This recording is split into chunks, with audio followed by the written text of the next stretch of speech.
Russia's invasion of Ukraine, which was followed shortly by sanctions imposed on Russia by the United States and Europe, now threatens NASA and European space programs that include Russia.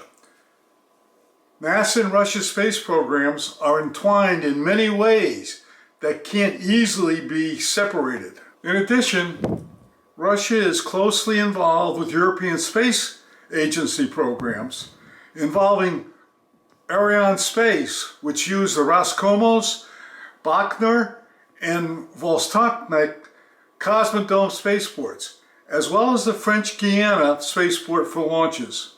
Obviously, this is causing a huge problem for the European Space Agency and its programs. In this video, we're going to look at the potential issues going forward in operating the International Space Station, as well as European Space Agent programs that involve Russia. Welcome to Reaching for the Moon, hosted by me, Ed Grace. The space age was born at the height of the Cold War, when the United States and Soviet Union were fierce competitors trying to establish leadership over the new space frontier. NASA claimed leadership in the space race for the U.S. with the successful Apollo 11 landing on the moon. After Apollo 11, cooperation between Russia and the U.S. began with the Apollo-Soyuz mission in 1975, whereby American and Russian space capsules successfully docked in Earth orbit. Joint collaboration on space projects with NASA and Russia started soon thereafter, and with the addition of Japan, Canada, and Europe cooperation culminated with the development of the International Space Station. The International Space Station took several years to assemble and build. The ISS is designed in two segments, the US segment and the Russian segment.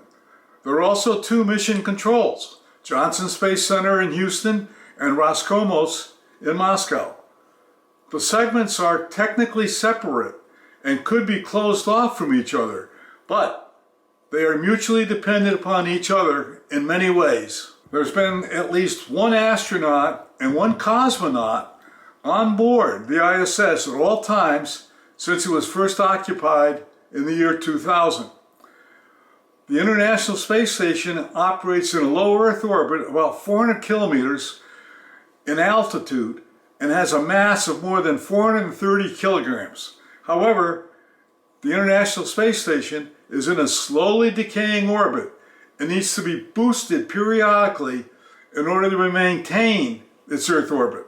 Depending upon the solar activity, the ISS's orbital lifetime, which is the amount of time before the ISS would naturally re-enter from atmospheric drag alone, at this altitude is roughly 1 to 2 years without reboosts.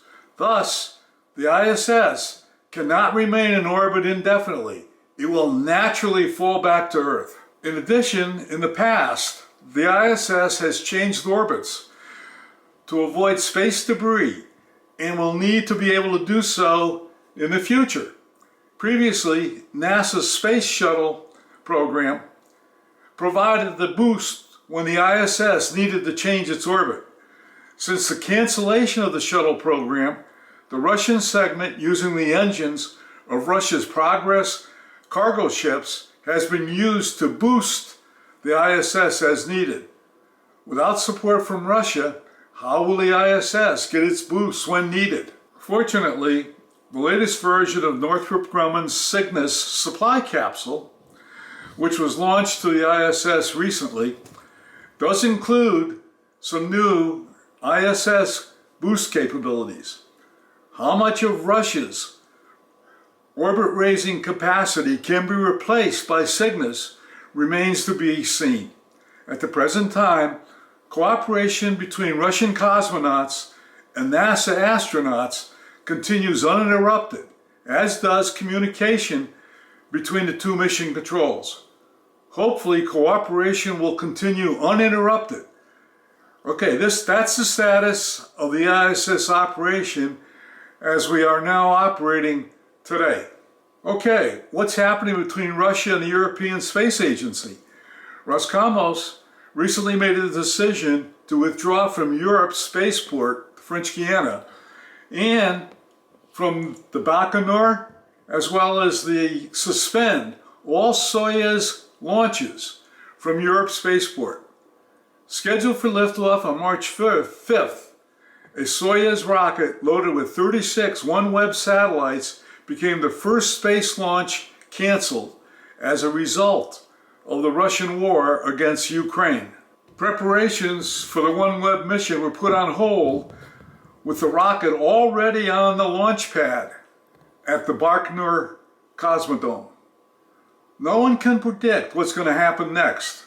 Unfortunately, the invasion by Ukraine by Russia is affecting the space programs of NASA and the European Space Agency. Right, reaching for the moon, we're going to monitor the situation the best we can and report back as there are any changes. Well, with that, we're going to end today's video, which I hope you enjoyed. Hit the like button as well as the subscribe and notification buttons to receive an email every time Reaching for the Moon posts a new video. Thank you for watching, and remember always, failure is not an option. Bye.